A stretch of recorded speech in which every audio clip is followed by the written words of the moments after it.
yang membuat saya bertanya-tanya. Satu, apakah Sinteyong itu anti kritik? Yang memuja, yang menyanjung, yang memuji ya silahkan. Kalau saya memilih mengkritisi, memberi catatan, yaitu pilihan saya dengan argumen-argumen yang saya punya. Dan tentu dalam menggapai hasil itu kan perlu proses. Ya, targetnya coach Shin berat sejak awal. Ya, tentu kalau ini hasilnya baik, ya pasti saya bukan tipe yang suka gonta-ganti pelatih. Yang penting ada hasilnya.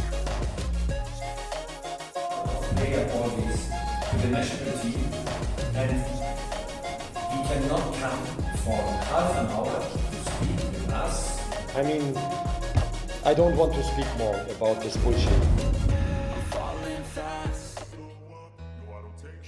Pemilik Borneo FC recoki Sinteyong di timnas Indonesia. Target yang disepakati kemarin Pak Erick udah ngomong sama beliau, sama SBY, dan target ada kesepakatan. Jadi nanti kita yakin lah SBY mampu mencapai target lah. Kita ragu sama SBY. Keputusan Sinteyong dalam memilih pemain untuk timnas Indonesia selalu menjadi sorotan. Dan kali ini, pemilik klub Borneo FC, Nabil Hussein, kembali menyuarakan kekecewaannya.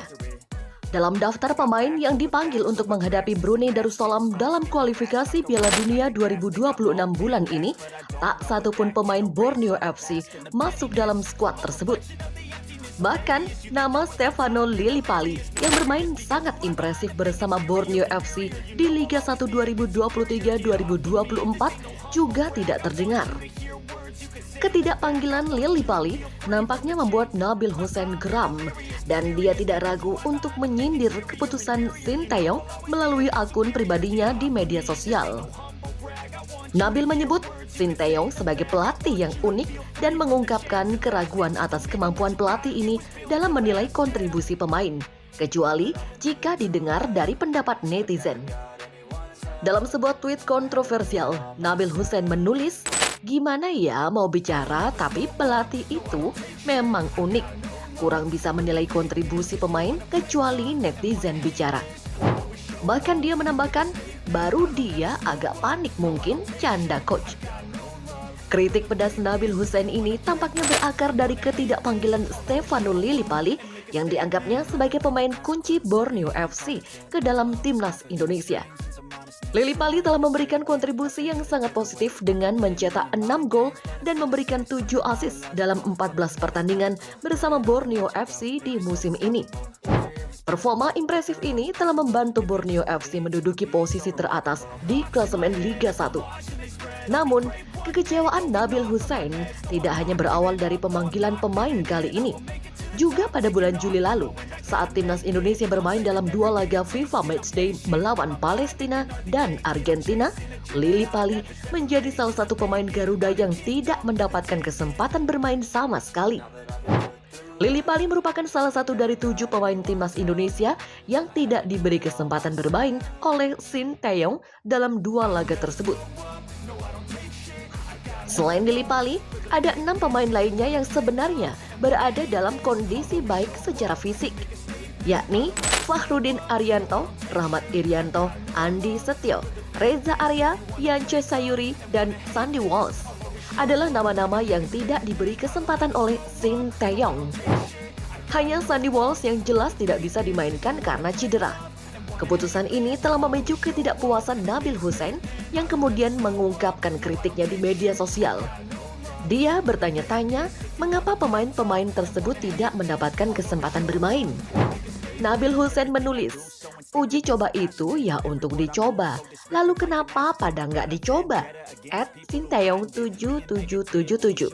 Tentu semua pemain ingin punya harapan bisa bermain, terutama melawan Argentina. Bahkan hanya 1 menit pun tidak kau berikan. Tolong para asisten pelatih juga bersuara, jangan diam saja manut dengan Sinteyong 7777.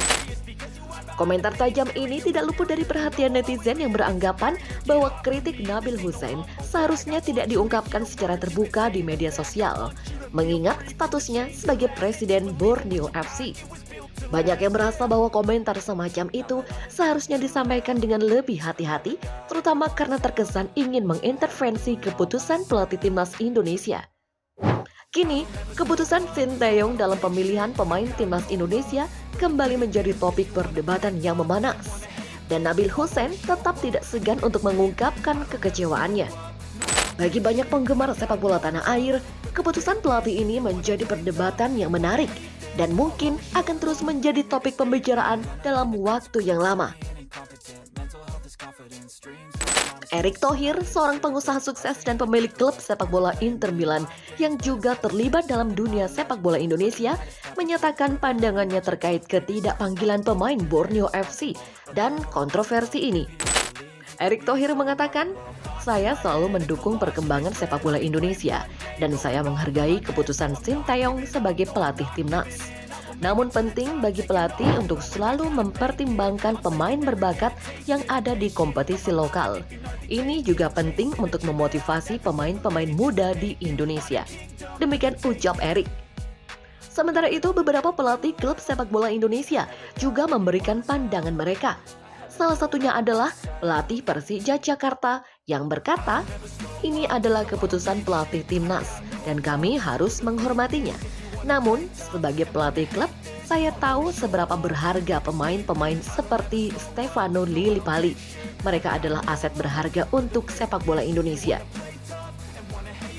Pelatih Persib Bandung juga ikut angkat bicara.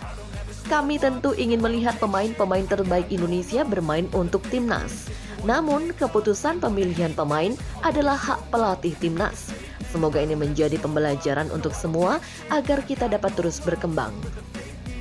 Komunitas sepak bola Indonesia pun tak ketinggalan memberikan pandangan mereka.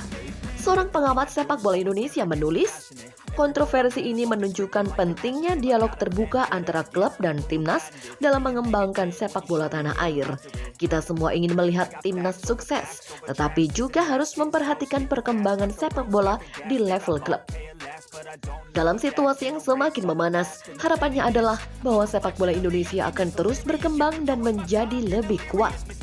Kontroversi seperti ini mungkin hanya sebagian kecil dari perjalanan panjang untuk mencapai prestasi tinggi di kancah internasional. Terlepas dari perbedaan pendapat, satu hal yang pasti, semua pihak ingin yang terbaik untuk sepak bola Indonesia. Semoga dialog dan kerjasama terus berlanjut untuk meraih kesuksesan bersama.